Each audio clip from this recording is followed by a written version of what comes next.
You already think you know how to shop Costco on July 4th weekend. You've been doing it for years. You walk in with a list, you grab the big trays, you load up the cart with things that look impressive on a table, and you feel smart because you bought in bulk. Everyone does this.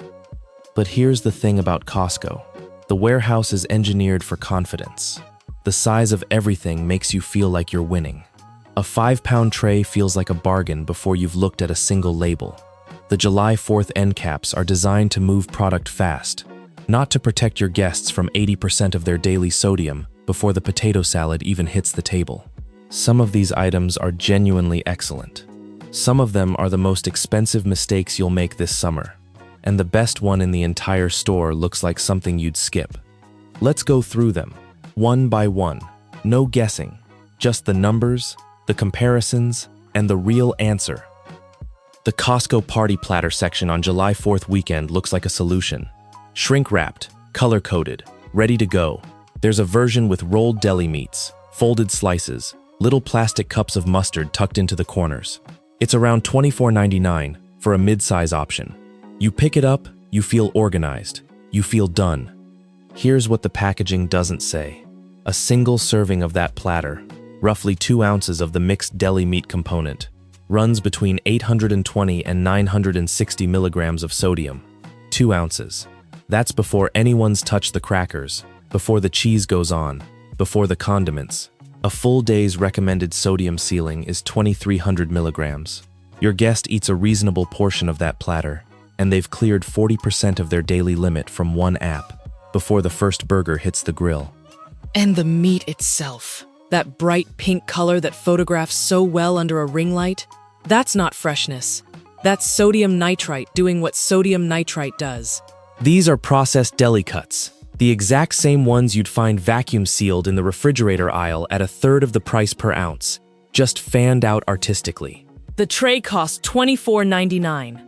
The exact same Kirkland signature sliced turkey and ham in the deli section, loose, not prearranged, runs closer to $11 for comparable weight. You're paying $14 for the arrangement. That's the whole trick. Costco knows you're time-pressured and slightly stressed before a party. The platter is a convenience tax disguised as a deal, and you almost always pay it. The worst part isn't the sodium or the markup. It's that the platter never actually impresses anyone. It's the thing people pick at politely and leave half-finished. Nobody talks about the platter. Nobody asks where you got it. It sits there looking organized until someone spills salsa on the corner. Buy the components separately. Kirkland signature prosciutto, the sliced turkey, a block of manchego you slice yourself. Total spend under $22. Double the quality, and you built something instead of just transporting something. That distinction matters more than you think once the food hits the table. But what's worth buying at Costco on July 4th? The answer is something that barely has a label. Kirkland signature grass-fed beef patties don't look exciting. The packaging is white and plain. There's no flame graphic, no bold font screaming about sizzle or flavor profiles. It's 15 patties, 80-20 blend, grass-fed, and it sits quietly near the other meat cases, looking like it knows it doesn't need to try. Here's what's buried in that boring packaging.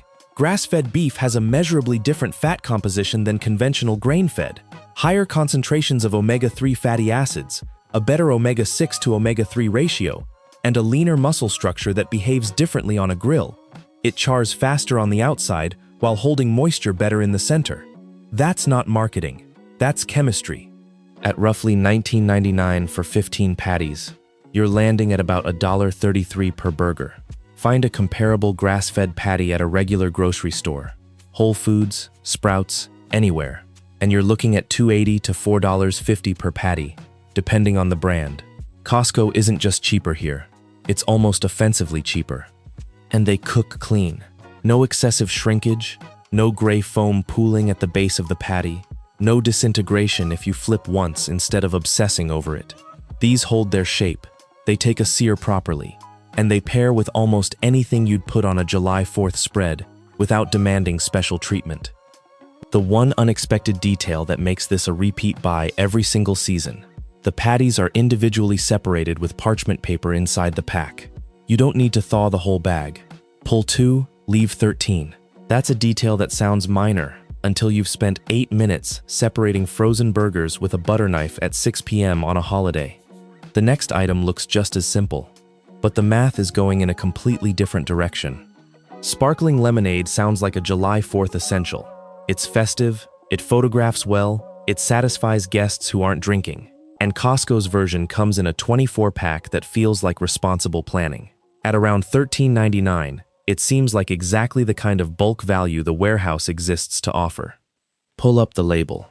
A single 12-ounce can, one can, carries 34 grams of sugar. That's before ice, before mixing, before someone pours a second glass because it's hot and they're thirsty and it tastes exactly sweet enough to keep going. 2 cans in the course of an afternoon, and a single guest has consumed 68 grams of added sugar. The American Heart Association's daily recommendation for added sugar caps at 36 grams for men and 25 grams for women. 2 cans erases those numbers completely. What makes this worse is the word sparkling. It does something psychological. It signals sophistication, lightness, something closer to water than to soda. But the sugar content in this product tracks nearly identically to a standard can of Sprite. The bubbles are doing a lot of image management. And at $13.99 for 24 cans, it feels like a deal. But LaCroix sparkling water in a comparable 24-pack runs $10.99 at the same warehouse, contains 0 added sugar, and if guests want something sweet, you put out a small pitcher of fresh squeezed lemon and a bowl of strawberries on ice. The experience is better, the cost is lower, the sugar math disappears entirely. $13.99 for a problem, $10.99 for the solution. The price difference is $3, and the health difference is 34 grams per can. Nobody intends to overconsume sparkling lemonade at a cookout. It just keeps happening because it's cold and sweet and available, and nobody's counting. That's exactly the environment these products are designed for. What comes next is the opposite. Something that looks worse but behaves better than anything in the drink aisle. Good Pop cherry and lemonade fruit pops come in a bag, not a box, not an attractive branded sleeve. A resealable plastic bag with minimal graphic design and pops that look slightly uneven in size, like they were made by a company that spent its budget on ingredients instead of packaging. The ingredient list is 4 items long: water, organic fruit juice, organic cane sugar, and natural flavor. That's it. No high fructose corn syrup, no artificial color, no sodium benzoate, no ingredient you need to search to identify. A single pop runs 35 to 45 calories depending on the variety. The whole bag contains 18 pops and lands at under $14.99 at Costco. Compare that to the branded novelty bars in the freezer section, the ones in the colorful boxes that look like July 4th packaging. Those run 100 to 180 calories per bar, carry artificial dyes that give them that saturated red, white, and blue look, and cost more per unit. The Good Pop bag wins on every single metric and loses only on visual drama. But here's what closes the deal. They're genuinely good. The cherry flavor tastes like cherry, not like cherry-adjacent candy flavor, not like a laboratory approximation of cherry, like the actual fruit, slightly tart, real sweetness without the cloying finish that makes you feel slightly wrong after 2 bites. Kids prefer them. Adults prefer them once they try them. The bag just gets in the way of the first impression. The one unexpected detail: they don't melt as fast as conventional pops. The lower sugar concentration changes the freezing point slightly, which means they survive a cooler with intermittent ice better than anything else in the freezer section. At a July 4th cookout where the cooler gets opened 30 times, that matters. But the next section is about something that melts in the worst possible way: your sodium budget and your trust in the packaging. Pre-marinated ribs and seasoned meats are the most seductive trap in the Costco July 4th section. They look incredible. The meat is already coated, sometimes vacuum sealed in the marinade, rich and dark and glistening, with something that registers as effort even though you did nothing. The grill does the rest. It feels like cheating in the best way. Except the marinade is where the real numbers live. A 3-ounce serving of pre-marinated Costco-style baby back ribs, before the sauce, before any added seasoning, can carry upward of 1,100 milligrams of sodium. That's nearly half the daily recommended ceiling in a portion slightly larger than a deck of cards. Nobody eats one portion of ribs at a July 4th cookout. Nobody. People eat 2, 3, maybe 4 portions across an afternoon of grazing. The oil component is the second issue. Many of these marinades use soybean or vegetable oil as a carrier for the flavoring. It's cheap, it helps the seasoning adhere, and it's largely invisible once the meat is cooked. But it's contributing a fat load that the product label doesn't make obvious because the serving size is written to minimize the per-serving numbers. The math across a full portion is measurably different from what a quick label scan tells you. Pre-marinated, pre-loaded with sodium, pre-packaged to look like it took you skill. The better move is Costco's plain St. Louis-style pork ribs. No marinade, no pre-seasoning. Sold by weight at around $3.49 per pound. You control every gram of what goes on them. A basic dry rub with paprika, garlic powder, brown sugar, black pepper, and a pinch of cayenne costs almost nothing and takes 4 minutes. You know exactly what's in it. The ribs cook better because the surface isn't already saturated, which means you get an actual bark, actual crust, actual grill character, instead of a sweet, salty lacquer that all tastes the same. The next item costs under $7 and carries an entire cookout on its back without anyone noticing. Martin's potato sandwich rolls have been at Costco for years. They come in a yellow bag, they cost around $5.99 for 16, and they sit on a shelf that nobody takes a photo of.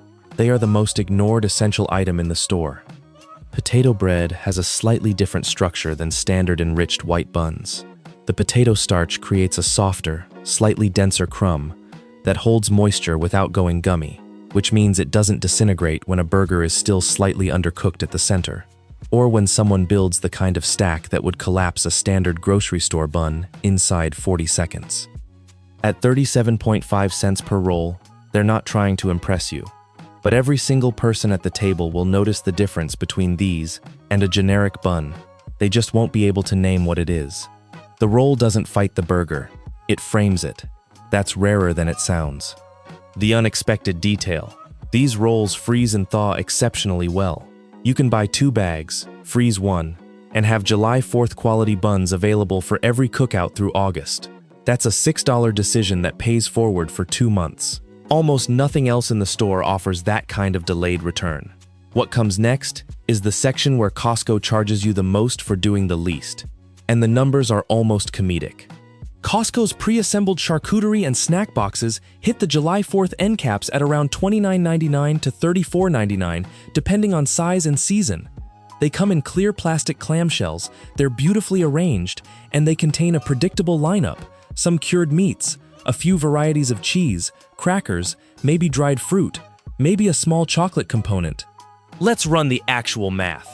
The cured meat in a typical Costco charcuterie box, usually about 4 ounces of salami, copa, or prosciutto, retails in the Costco deli section loose for roughly $5.99 per 3-ounce pack, so approximately $8 for the quantity in the box. The cheese component, usually around 6 ounces of a semi-firm variety, is available in Costco's cheese section at $7 to $9 per pound. Call it $4.50 for the portion in the box. The crackers are a name brand sleeve that costs $3.99 in the cracker aisle. Cured meat, $8. Cheese, $4.50. Crackers, $3.99. Total, $16.49. You are paying $13 to $18 above component cost for the arrangement and the clamshell. That's not a convenience tax. That's a design fee.